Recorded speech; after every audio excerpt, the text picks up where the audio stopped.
Hey guys, Aaron Cybertron Zeng here, and today I am finally back with another episode of Road to Ranked. I know it's been about forever since I was on vacation the last 2 weeks or so, but it is really good to be back. Of course, for those that didn't know, I went to Greece with a couple of high school friends to celebrate graduation, and I had a fantastic time there. It was really cool, and I really hope to visit more of Europe in the future, maybe even check out a European national in the future years. But we're just gonna go back to where we left things off. I figured I'd feature the Sand team one last time, especially because it's actually had some really strong tournament results lately, though different variants. For example, Arasho Madi finished second at UK Nationals with it, and Angel Miranda finished top 4 with his own variant. Of course, this team was originally based off a Japanese player who used it in the Japan Cup, so all credits go to that player. But it is a really strong team archetype, I'd say, and it's a team that you probably will be seeing around for the upcoming tournaments. Of course, US Nationals is in around a month or so, and even though I'm already locked in for day 1 of Worlds, if I do well enough at US Nationals, I can actually advance to the second day at Worlds automatically. So that's going to be what I'm playing for. I'm going to try my hardest for Nationals, going to be practicing the next month or so, and I'll try my best to win for both myself and for you guys, of course. But, you know, keep you guys updated and all that good stuff. Of course, the biggest tournament is Worlds at the end of the day, and that, you know, I'm already qualified for at this point, which is pretty exciting. But enough about that. Let's actually just jump onto the ladder and see how high we can go. Currently sitting at a relatively low rating of 1741, given where we were with this team earlier, but you know, it's all good. It's been a while. I actually have not touched Pokemon in ages, so gonna be shaking out the rust. This is my first game really since I left for vacation. We're gonna find a Japanese opponent with a rating of 1717 to kick off the day. And as always, if you enjoy Road to Rank, please share your support by leaving a like on the video. I'd really appreciate it. My opponent here is rocking a relatively standard team of Kangaskhan, Gengar, Talonflame, Bisharp, Amoonguss, and Sylveon. So immediately I noticed the Kangaskhan Gengar Sylveon combination, which Marcus Statter, also known as Yoshi, won a European National with this past weekend, UK Nationals actually.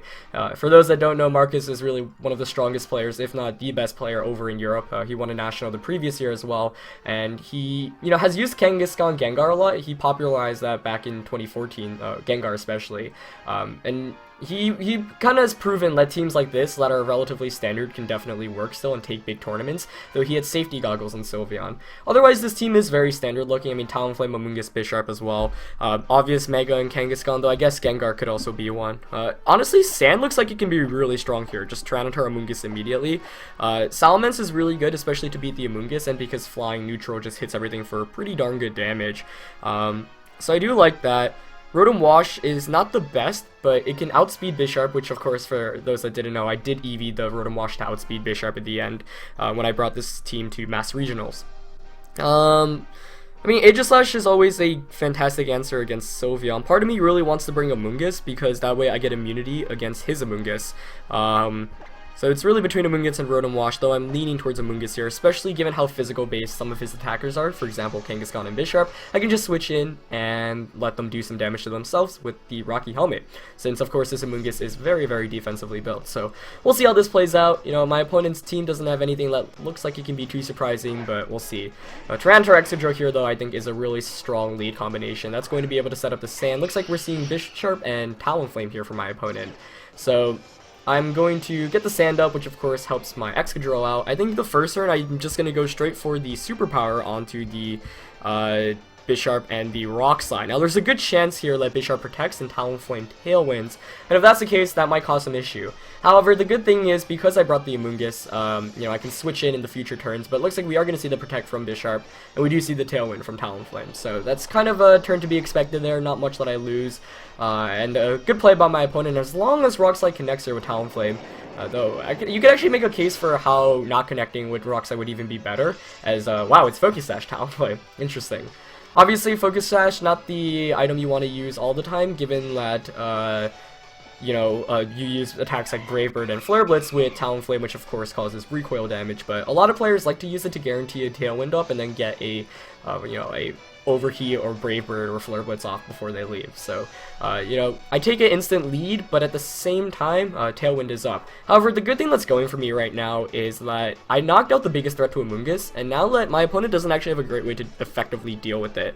So I think this next turn, I'm just going to switch out my Tyranitar into my Amoonguss, and just protect here. So it's the safest play I can make, and there's little downside really.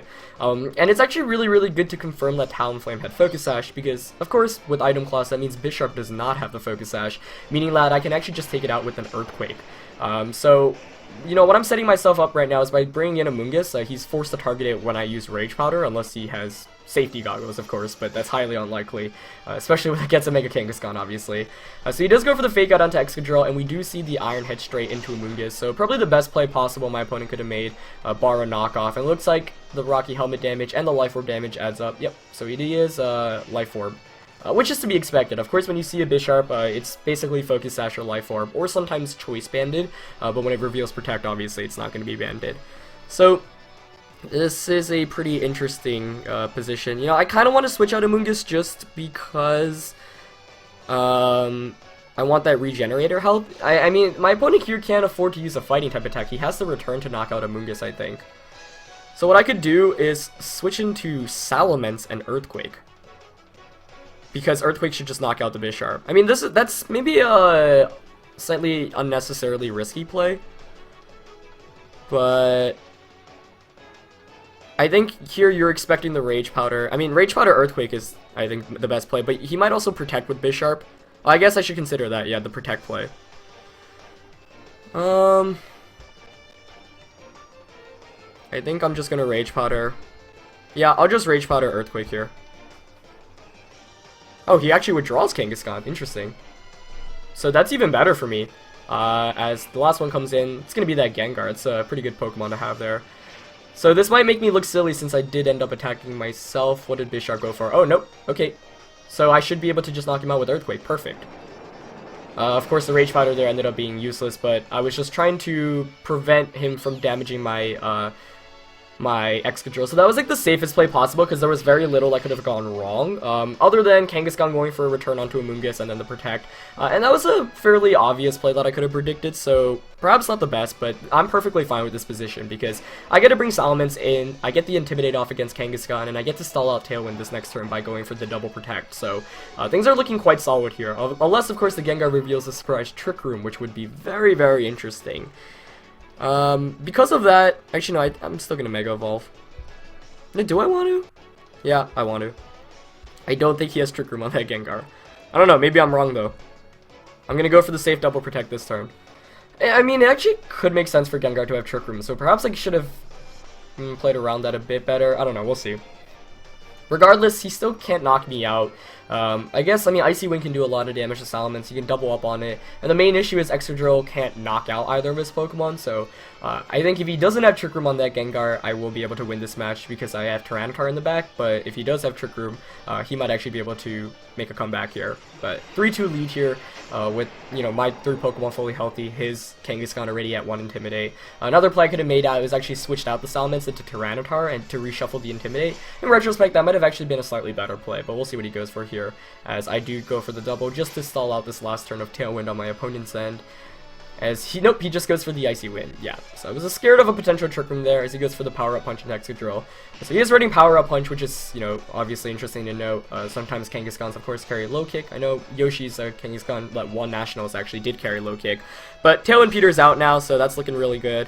I'm just going to Hyper Voice and Iron Head the Gengar,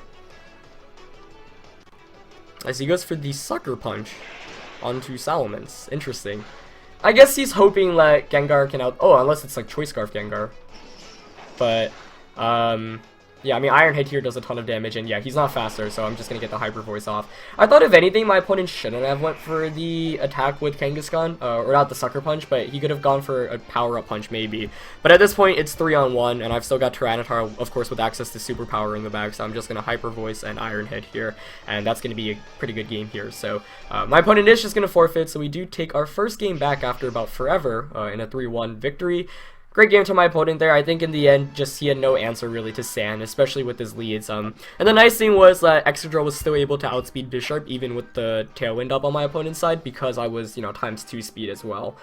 So that was really great. So You know, there wasn't much that really went wrong in that game. If anything, the one potential turn where things could have gone poorly was when I ended up earthquaking my own Amoonguss, but it was also the safest play, knowing that I could get free damage off. So, you know, when you're ahead in a lot of these games, you just want to make the safest play possible, as we find MJ from Japan with a rating of 1747 for our next opponent of the day. MJ here is rocking a Rain team, so it looks like Rain is just such a popular team combination to play against. Though this one is a bit different. He's got Politoed, Swampert, Ferrothorn, Gengar, Scrafty, and Thundurus T. So not the typical Rain kind of build that you see a lot of the times. You know, they run Kangaskhan, Mawile, Metagross, and then you see Pokemon like Thundurus, but not in Therian form, more incarnate form, and then sometimes like Terrakion. So definitely a bunch of more interesting picks here, especially the Ferrothorn and the Mega Swampert. Of course, I do run Sand, so I can stop the weather. Tyranitar here is fantastic against Politoed, Gengar, and Thundurus, but does not fare well against Scrafty, Swampert, or Ferrothorn. So I think Amoonguss here will probably be one of the more important Pokemon in the matchup, given how well it can shut down Politoed and Swampert. My opponent might actually not even end up bringing Ring for that reason, but I feel like Salamence Amoonguss is still a very solid way to go, just because I can, you know, put on a lot of pressure with Hyper Voices immediately, since the only thing that stops a Hyper Voice is the Thundurus T in the back. So I do like those two a lot. Beating this Amoonguss, not the Amoonguss, the Ferrothorn, I can tell already is going to be quite problematic. This team doesn't have many fire-type attacks, or it only has one with the Flamethrower on Salamence. So part of me feels like I need to bring Tyranitar just so I can shut down the rain. I was gonna say shut up the rain. So it can shut down the rain, and then I can Flamethrower to get a one-hit KO on it. I mean, Tyranitar is not the worst call here either. Don't think Excadrill is really the call. It doesn't get one-hit KOs, and it doesn't put on too much pressure, and it also relies me on setting up the sand, so I'm gonna keep that on the bench. The last one is really between Rotom and Aegislash. Now, Rotom is nice because of how well it checks Politoed, Thundurus, and Swampert. Aegislash is nicer for damage output because of Shadow Balls against Gengar, Ferrothorn, Thundurus, even Politoed. But the Swampert there is probably the thing that's scaring me the most. I don't know, part of me wants to bring Aegislash though just to beat the Ferrothorn a bit harder. And I'm actually going to end up doing that. I think Ferrothorn is a big enough threat to warrant me bringing it, whereas I already have enough ways to deal with the Swampert and the Politoed and whatnot. I think Amoonguss, Rotom Wash, or excuse me, Amoonguss, Salamence, Tyranitar is a good enough answer to anything my opponent can really bring against me, and that's why Amoonguss is so good on this team. The redirection plus the grass typing is just fantastic. Looks like we're going to see Scrafty and Gengar come out for my opponent, which I'm more than happy to see. Though once again, you know, the thing about Gengar is Trick Room Gengar is definitely a thing, and even though it's not that common, you know, Nikolai Zelensky actually won the 2014 World Championships with the Trick Room Gengar. It's definitely something that's very viable. We do see the double Intimidate come off on both of our ends immediately. Now let's see, obviously Salamence is in a pretty nice position here. I think he has to kind of fake out the Amoonguss, otherwise I just get a Spore off. Yeah, this first one I'm just going to Mega Evolve, Protect, and, you know, let him take some Rocky Helmet damage with Spore. You know, he can choose to switch out, which actually might make the most sense. If I were him, I'd actually probably switch out into Thundurus T. But another thing to consider is actually Gengar here. Ooh, is Mega Gengar. I did not consider that, which I should have. Just because I saw Swampert on his team, I was like, oh, it's got to be Mega Swampert. But wow, nicely done on my opponent's end to reveal that. And that's going to be a bit difficult to play around against. So let's see what happens his first turn. Because of Mega Gengar, though, he probably doesn't have Taunt. So, you know, a lot of normal Gengars like to carry Taunt to shut down Pokemon, like Amoonguss. We do see the Fake Out go directly into the Amoonguss, which isn't a surprise, so that Scrafty will be taking some Rocky Helmet damage, which is always nice. Gengar goes for the Perish Song, so this actually is very familiar. I played against Wolfie Glick in his Perish Trap team with Mega Gengar and Scrafty back at Massachusetts Regional. So it was a really close game, one that I actually ended up choking a little bit, but we'll see if I can manage around it this time. Very cool to see the Perish Trap combination here, though.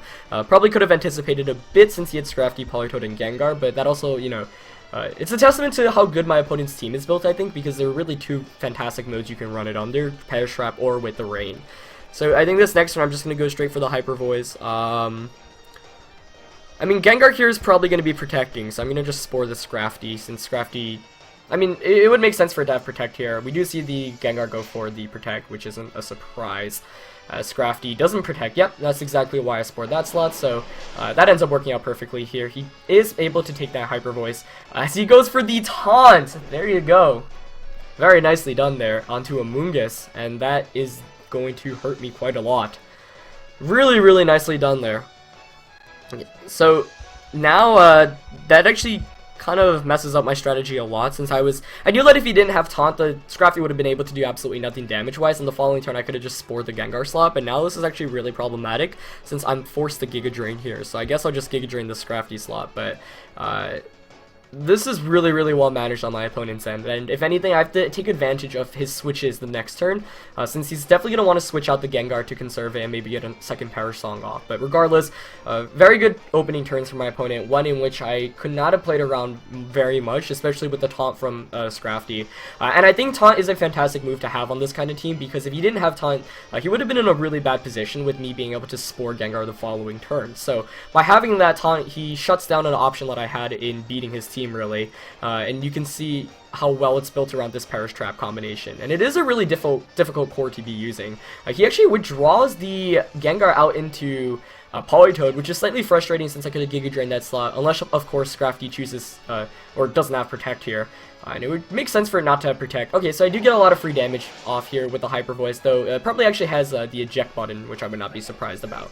So Scrafty goes down here, Politoed comes in for free, and it does have the eject button, which allows it to switch back out.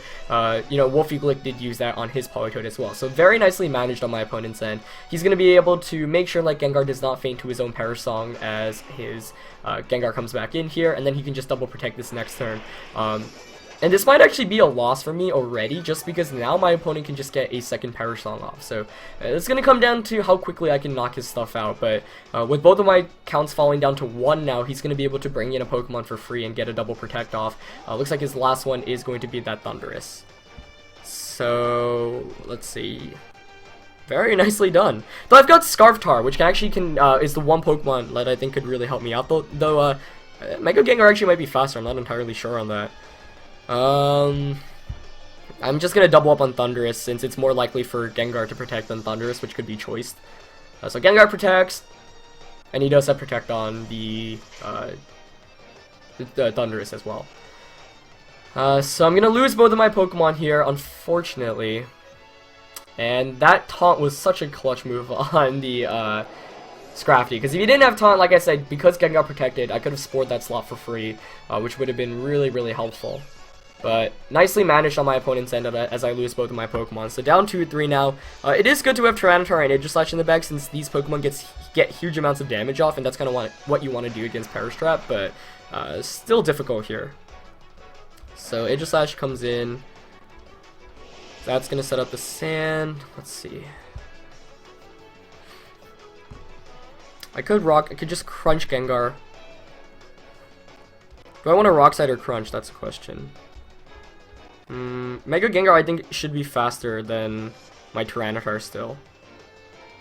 Because I presume it's at a speed of 200, so 124, yeah, that outspeeds. Unless he's not max speed, but I'm expecting him to be max speed. So the interesting thing here is, because he double protected last turn, this is a really important turn. He can't protect with either of his Pokemon here. Now, if he Perish Songs with Gengar, I can actually win if he doesn't get a double protect off, like with the Politoed. I think the play here is to knock out Thundurus by Rock Sliding and Shadow Balling. Yeah. I'm not going to Crunch because Gengar should be faster, and I presume he's going to go for the Perish Song here. If he doesn't, that's perfectly fine because I get damage off. Though I guess he could have doubled up on Aegislash here with the Shadow Ball Thunderbolt, which would be bad. Oh, but he withdraws Thundurus. That makes sense. Get rid of the special attack or the special defense that Tyranitar is boosted by. But this is actually really good for me since Politoed's going down here. So let's see what Gengar goes for. He does go for the Perish Song. Okay. So it's actually going to come down to whether he gets the double protect or not, because if I can knock out Thundurus, you know, he gets 2 turns here. Politoed's going to go down to the Rock Slide Shadow Ball combination. And wait, there are actually some mind games before that, I just realized, since Aegislash now is in sword form. But yeah, Politoed goes down here, or at least it should. Yep, Life Orb damage there, helping me out, as Politoed does go down. So, because Perish Song mechanics is based off speed, you know, if it comes down to everyone's Pokemon fainting from Perish Song, the slowest Pokemon on the field ends up winning. So, because Aegislash and Tyranitar are both slower than Gengar, if I knock out Thundurus, I win this game. So let's see how we want to play this out here. We have 3 turns of Perish Song to fully utilize. Now I definitely have the Rock Slide here, but that I don't think it will knock out Thundurus. The question here is, do I King Shield his first turn? I think the answer is yes. No, he needs a triple protect, because unless he's, yeah. So I think here, if you're my opponent, you probably Thunderbolt Aegislash or Shadow Ball, but I'm not gonna risk it. By King Shielding, if Thundurus attacks, then it can protect, but then the last turn has to go for the double protect, which is why I was saying double protect. Yeah, I mean, I assume he's not gonna go for the triple here since he gets a chance to attack. But oh, it's gonna be really close. Unless, of course, Rock Slide manages just to knock out Thundurus, but I don't think it will be able to. Okay, so he ends up not protecting this turn, so ultimately I do think it'll come down to a double. Unless he has Will-O-Wisp with Gengar, which is actually likely as well. Nope, he goes for the Shadow Ball into Aegislash. Okay, so that was the right play. Rock Slide does connect with both of his Pokemon. Is it able to knock out Thundurus T? Oh, it is! Oh, that was a crit. Wow, got a feel for my opponent there. I mean, I don't think he would have been able to knock me out, unless he went for like a Grass Knot or like a... Yeah, I don't think Grass Knot would have even knocked out Tyranitar, but it would have come down to the 1/3 chance of him double protecting. Unfortunately, that takes a bit of the hype away from the match, but now he's just going to end up forfeiting. So yeah, that switch into Politoed was a bit surprising, just because I thought Politoed was a bit better to have in the end game, as opposed to Thundurus, which is a bit bulkier. Excuse me, as opposed to Thundurus, which is a bit more frail. But we do end up notching 2 wins in our return from vacation, which is always great. You know, haven't played this game in a very long time, 2 weeks or so, so it's nice to get back on things and see that, you know, haven't really lost too much. But the next couple of days will be me really just trying to relearn everything and trying out new stuff as well. So this is our very last episode with the Sand Team, for real this time, since I do believe I said that before vacation as well. But it was a really fun run. Of course, I will be doing an analysis of this team as well up, you know, very, very soon. So keep your eyes open for that. We'll be switching to some new stuff in tomorrow's episode. But yeah, thanks for watching, guys. It's really great to be back. Leave a like as always if you enjoyed it. And yeah, I'll see you guys tomorrow. All right, peace.